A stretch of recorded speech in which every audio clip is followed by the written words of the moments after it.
A continuación, Quito TV. Quito TV, con el arquitecto David López, en Telesucesos, Canal 29.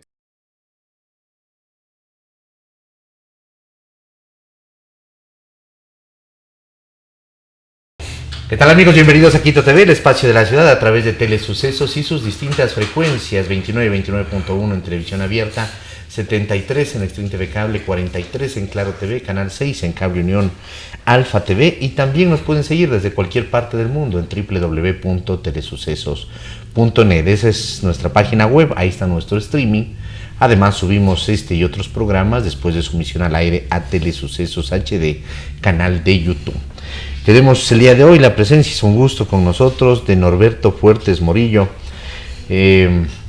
Estábamos hablando antes de iniciar esta entrevista, porque además él estuvo en lo que es la fundación de este canal hace 33 años, ¿no?, de Telesucesos, y nos contaba eso como anécdota antes de empezar a grabar. Nació en la parroquia del Carmelo, en la provincia del Carchi, el 30 de mayo de 1966. Se radicó algunos años hasta la parte del colegio en la ciudad de Tulcán, y luego vino a la ciudad capital, y desde hace 33 años también, 30 años, ¿no?, está en la Casa de la Cultura Ecuatoriana. Es un estudioso del pasillo. Se viene el Día del Pasillo el martes 1 de octubre. Va a haber celebración, va a haber, por supuesto, cosas que se han previsto por parte de la Casa de la Cultura. Y queremos darle la bienvenida a Norberto. Muchas gracias a Telesucesos. Efectivamente, fuimos los fundadores hace 30 y algo años. En el 93, 31 años. Fuimos los fundadores de Telesucesos.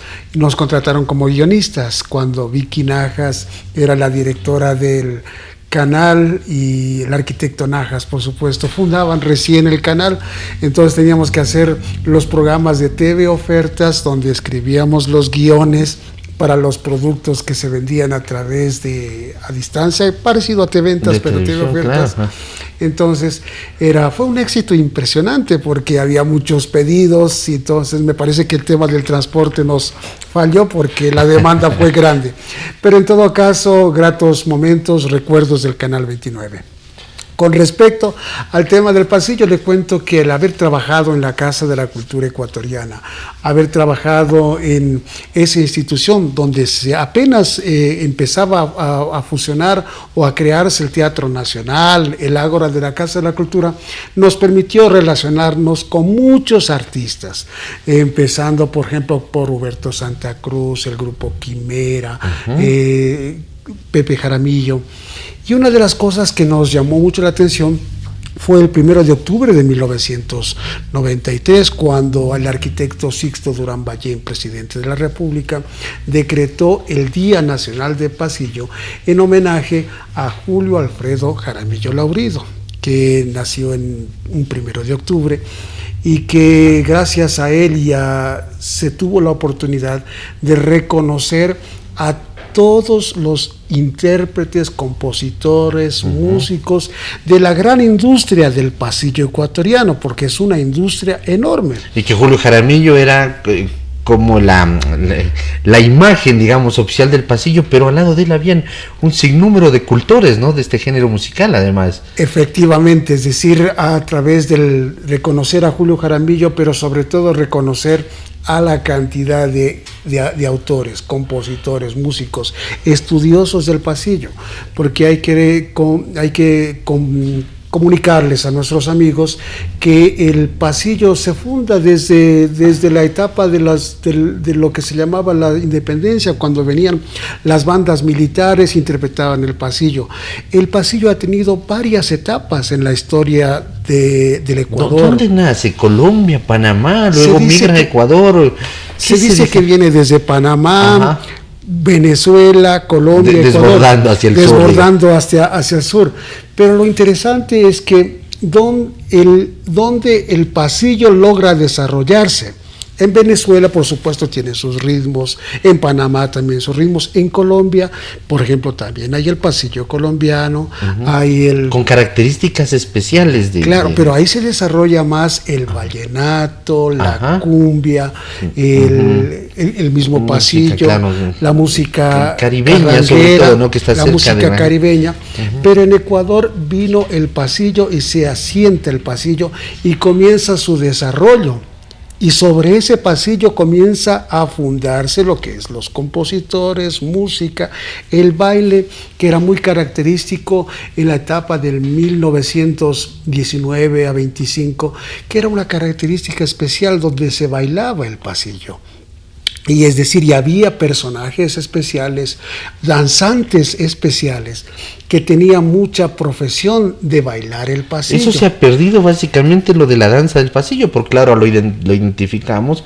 De pronto, personas que tienen un poco más de conocimiento musical pueden decir si es una expresión, digamos, lírica, ¿no? Nostálgica, como de tristeza. Y claro, y el resto como que al pasillo lo vemos así mismo, como algo triste que nos emociona, pero hacia la tristeza, y como que nos gusta cantarlo y sentirlo, pero sentaditos, no nos atrae el tema de bailar. Eso se ha perdido un poco, el tema de la danza, el baile. Hace algún tiempo, hace unos 5 años, el Ballet Nacional del Ecuador presentó en el Teatro Nacional de la Casa de la Cultura bailes del pasillo. ¿Cómo eran esos bailes de pasos cortitos, donde se abrazaban y donde bailaban casi marchando, pero recorrían toda la sala recorrían, y ahí pues los trajes. Bueno, hay que volver a bailar, ¿no? Por supuesto. Eso pasó en esa época, en la primera etapa. Después había que cantar el pasillo. ¿Qué hicieron? Buscar poesía. Y es por eso que la mayoría de los pasillos tienen poesía, son desgarradoras. Entonces los primeros compositores, creadores, autores, buscaron en los poetas darle al pasillo un sentido señorial, un sentido poético. Es por eso que la mayoría de los pasillos tienen poesía, son poemas. Es decir, hay que recordar, por ejemplo, a Francisco Paredes Herrera, que él fue un destacado músico, que él buscó muchos de los pasillos, especialmente de los decapitados, El alma en los labios, que es por ejemplo, todos esos pasillos tienen poesía. Por ejemplo, si llamamos El alma en los labios, La oración del olvido, Sombras, El aguacate. Entonces, lo que hicieron los músicos es buscar esas letras de canciones de pasillos para hacerles música.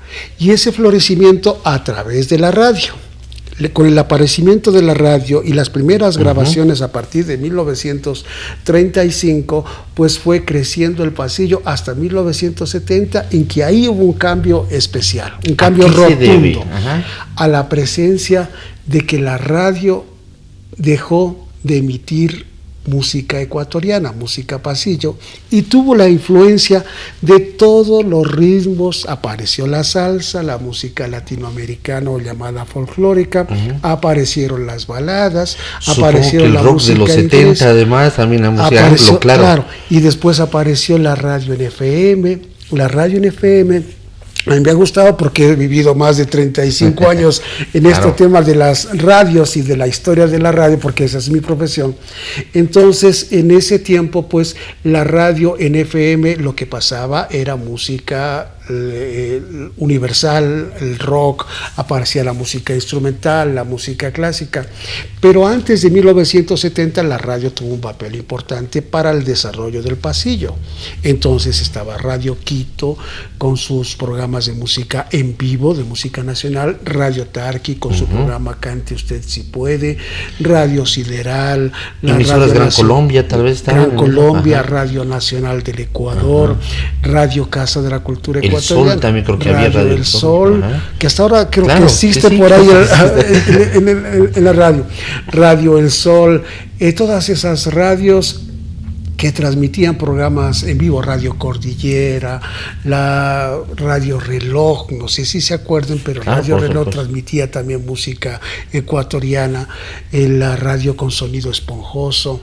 Es decir, todas esas Con radios. Marco Esponjoso, ¿no? Por supuesto, la Radio Nacional Espejo, Claro. y sus radionovelas. Entonces, esa fue el medio de comunicación que permitió el desarrollo del pasillo. A partir de 1970, la radio deja de transmitir programas de música ecuatoriana, porque hubo una especie de La discriminación. radio en general, ¿no? Porque ha de haber habido ciertas que se mantuvieron con sus espacios de música ecuatoriana, pero seguramente eran ciertos programas, no era toda la programación como era en un inicio. Exactamente, y una de las cosas es que la radio está cumpliendo 100 años. Es decir, desde la radio El Prado en Riobamba, Que fue la primera radio en 1924. 1924. Sí, 1924, por supuesto. Ahí comienzan la familia Cordobés a crear la primera estación de Radio El Prado. Y a través de esa Radio El Prado, que es oficialmente en 1929, se emite la señal Radio El Prado, y durante 10 años pues transmitían programas de música ecuatoriana, donde el pasillo, a través de las orquestas en Riobamba, los cantantes, la presencia de Carlota Jaramillo, entonces ya comienza a tener su espacio para la difusión del pasillo. Empiezan las grabaciones a través de J. de Ferro Guzmán y FESA y todas esas empresas. Los discos de acetato. Discos Víctor de acetato, los discos Granja. A partir de 1930 comienza todo un despliegue hasta 1970, desarrollo de todo lo que es la industria del pasillo y la música ecuatoriana. Aparece el dúo Benítez y Valencia, los hermanos Miño Naranjo, la presencia de Julio Jaramillo, Carlota Jaramillo, Huberto Santa Cruz y tantos artistas, Fausto Gortaire, que fueron de cierta manera nuestros padres, y que en la Casa de la Cultura, en la Radio Casa de la Cultura, tuvimos la oportunidad de conocerlos. Es decir, eso es lo que nos llevamos, de haberle conocido a Leonidas Araujo Chiriboga, a Pepe Jaramillo, a Huberto Santa Cruz, haber conocido a estudiosos de la música ecuatoriana, haber escuchado la estudiantina Quito, después, claro, ya en el Teatro Nacional, como empleados y como comunicadores, pues ahí es verle a Paulina Tamayo, la presencia y el desarrollo de los hermanos Núñez, la presencia y el crecimiento, por ejemplo, de tantos artistas que han pasado por el Teatro Nacional.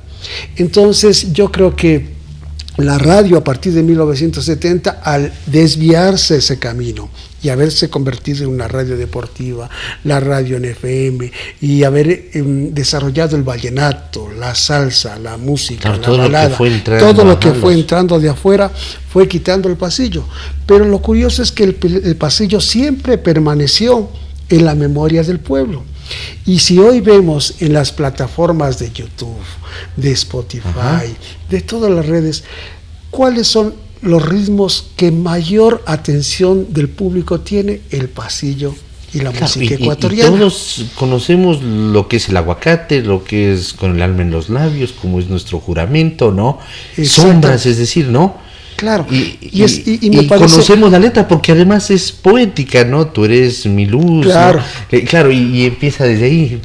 Entonces, una de las cosas es que si usted mira, por ejemplo, todo lo que es en YouTube, ¿cuántas reproducciones tiene? Por ejemplo, nuestro juramento de Julio Jaramillo. ¿Cuántas tiene? Más de 8.8 millones de reproducciones. Eso hace un minuto que le hice la pregunta. Segundos, ahorita siguen reproduciendo. Pero si vamos por fatalidad, las canciones de Julio Jaramillo, el Tú y Yo, el pasillo Tú y Yo, con los hermanos Miño Naranjo, con Julio Jaramillo, por ejemplo, tienen grandes cantidades de reproducciones. Es decir, si la radio no tuvo programas para la difusión de música ecuatoriana, existieron estas alternativas que hoy son actuales, Spotify, por ejemplo. ¿Cuál es el problema? Que muchos de esas grabaciones no son hechas por los familiares de Julio Jaramillo o las personas que compraron la producción de esa música ecuatoriana, porque antes hay que contarles a nuestros amigos que una de las cosas es que la música al artista le pagaban. Julio Jaramillo cobraba $1,000 por cada LP. $1,000. Él grabó 200 discos, según este libro, según una entrevista que le hacen al mismo Julio Jaramillo. Es decir, grabó 200, él cobraba $1,000, tanto por presentación y por grabación de discos. Que ahora parece además un valor bajo, ¿no? Bajo, pero en ese tiempo era gran cantidad, porque él cobraba solo en dólares, no cobraba en sucres ni en pesos, no, en dólares, cuando nuestra moneda, es decir, tenía sucres, es decir, claro, $1,000 era un platanal, una enorme gran cantidad de plata. Así como ganaba, así se le iba. Así mismo gastaba. Así mismo gastaba, es decir, hay muchas anécdotas de cómo a través del dinero que ganaba, pues él iba y desperdiciaba, lo regalaba con los amigos en esas noches de bohemia, en sus mujeres, esposas, 27 hijos, más de 5 mujeres, no, un montón de mujeres. Nos va a tocar hacer un programa entero, Norberto, referente además a esa historia que es muy bonita y también a su trayectoria. Estoy viendo aquí que usted manejó lo del programa La Puerta del Terror, ¿no? Por supuesto. Una de las cosas es que nosotros, desde el Carchi, en el Carmelo se cuentan muchas historias de terror. Y lo que hicimos nosotros a través de Radio Q94.9, la radio de la Universidad San Francisco de Quito. Eso fue año 95, 96. Cuando aparecían los... Porque yo vine a estudiar acá a Quito y yo escuchaba el programa y por eso además me llama la atención ahora que veo aquí en el problema, la cosa es que nosotros hicimos cuando se iba la luz, en el gobierno de Sixto Durán Valle. Claro. Se fue la luz como ahora. Ajá. Pero no había redes sociales, claro. No había absolutamente nada, solo existía la radio. Entonces dijimos, ¿por qué no contamos historias de terror? Y con los sonidos, ¿no? Claro, hagamos historias de terror, y teníamos una computadora, y en esa computadora contábamos las historias de terror, y a través de eso, pues, Quito, que apagaba las luces a las 7 de la noche, encendía Radio Q94.9 para escuchar las historias. Además que este programa era cerca a la medianoche, ¿no? Exactamente, entonces recibíamos muchas llamadas telefónicas, no podíamos dormir durante varios días porque las historias quedaban impregnadas en la radio, pero fue un programa clásico, es decir, un programa clásico de la radio quiteña desde 1993, La Puerta del Terror, que después fue La Caja Ronca, después fue Misterios a Medianoche, que el objetivo era contar historias y que la gente participe, y nosotros le avientábamos con sonidos y efectos tenebrosos. Norberto, en serio, vamos a tener que volverle a invitar porque hay muchas historias y uno se apasiona también por conocer la historia de la radio, del pasillo en este caso, de este tema de producciones como la Caja Ronca, La Puerta del Terror. ¿Qué se ha preparado para el Día del Pasillo? Ajá. Yo les invito a nuestros amigos a que vayan a un tour, que empiecen hoy recorriendo el Museo del Pasillo. El Museo del Pasillo en la Casa de la Cultura. No, eso es en el Centro Histórico. Ese es el del Centro Histórico, ya, correcto. Exactamente. ¿Qué van a encontrar ahí? Ahí están los micrófonos, están las historias, Julio Jaramillo, Pepe Jaramillo, están los compositores, autores, y a partir de las 3 de la tarde, con entrada libre, ellos ofrecen un espectáculo de música del pasillo. Mañana en el Teatro Capitol hay música de pasillos también, con entrada gratuita. Sábado 28, Teatro Capitol. Viernes 27, la Casa del Pasillo en el Centro Histórico de la Plaza Grande. Subimos un poquito, ¿no es cierto? Está más arribita, ¿no? 2 cuadras. 2 cuadritas, ¿no? Y ahí está el Museo del Pasillo. Subimos, el domingo vamos hasta la casa de Carlota Jaramillo. Hay que ir a visitar. ¿En dónde está la casa? Está pasando la mitad del mundo. Ahorita en Calacalí está su casita, está su camita, las fotografías, están los discos, y ahí a las 3 de la tarde se ha preparado ya un encuentro de pasillos.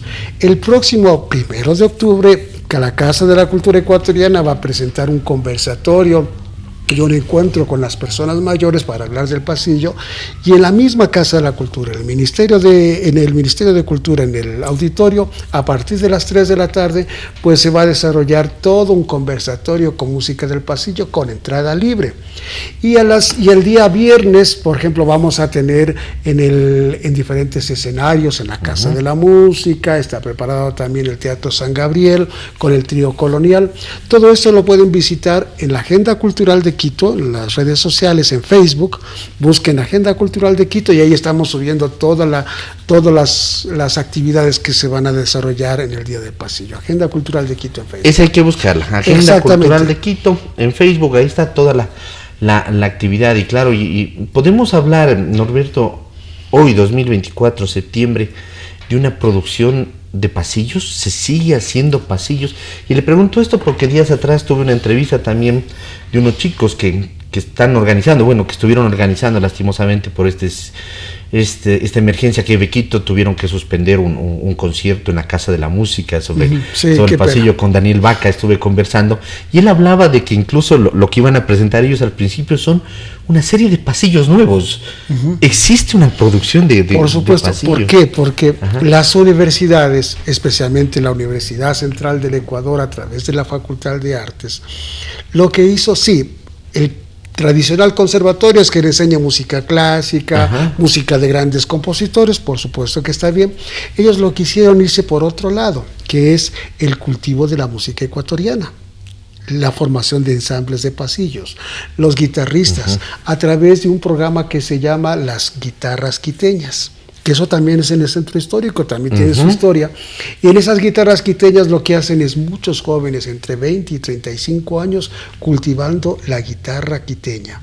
Y a través de la guitarra aparecen los cantantes, jóvenes de 25 a 30 años que se dedican en principio a cantar la música tradicional, el pasillo clásico ecuatoriano, pero que comienzan a buscar, por aquí busquemos con la misma filosofía de los abuelos, busquemos poetas, busquemos una poesía para dedicar las nuevas con nuevas canciones. Y claro, aparece ya con nuevas temáticas, donde aparece ya, por ejemplo, el uso del WhatsApp, las redes sociales, cantando pasillos.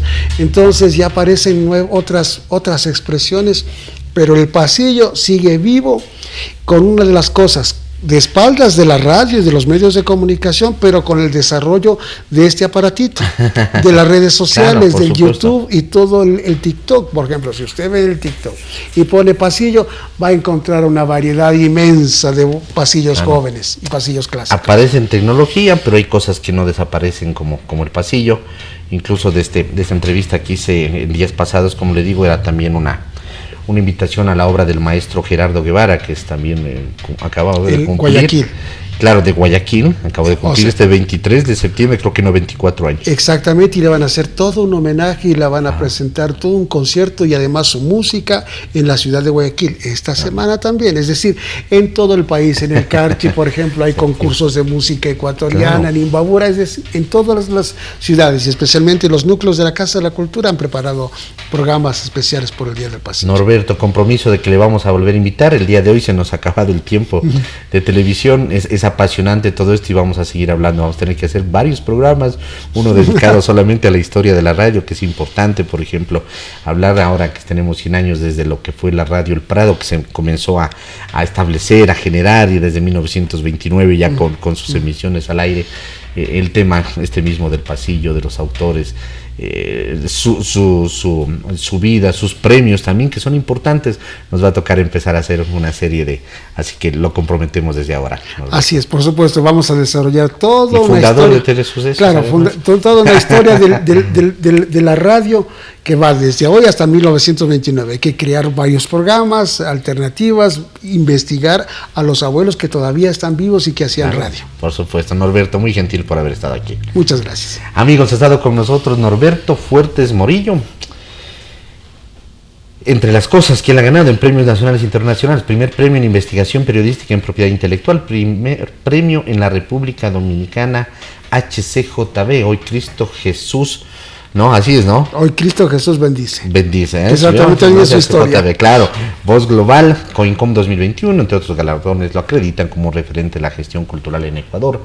Un investigador, un estudioso del pasillo, trabaja en la Casa de la Cultura desde hace más de 30 años y básicamente el día de hoy hemos hablado de lo que es el pasillo. Este 1 de octubre es el Día Nacional del Pasillo, establecido desde el año 1993, cuando era presidente el arquitecto Sixto Durán Ballén, y a partir de ahí el mantener viva esta esencia, esta característica, este género musical que es el pasillo, y entrar a la agenda cultural, porque existe. Agenda Podemos cultural de hacer un Quito. tour viernes, Casa del Pasillo, el sábado nos vamos a la Teatro casa de Capitol. Carlota, al Teatro Capitol, el domingo nos vamos a Calacalía, la casa de Carlota Jaramillo, el lunes vienen más eventos, ¿no? Y el martes, por Y el supuesto, en la Casa de la Cultura y en el MUNA. Está en la agenda cultural de la Casa de la Cultura. Así que amigos, ingresen ahí y podemos conocer todo lo que se va a desarrollar por el Día Nacional del Pasillo. Hasta la próxima, felicidades. Las opiniones vertidas en este espacio por la producción y dirección del programa son de exclusiva responsabilidad de sus autores y de quienes intervienen en ellos.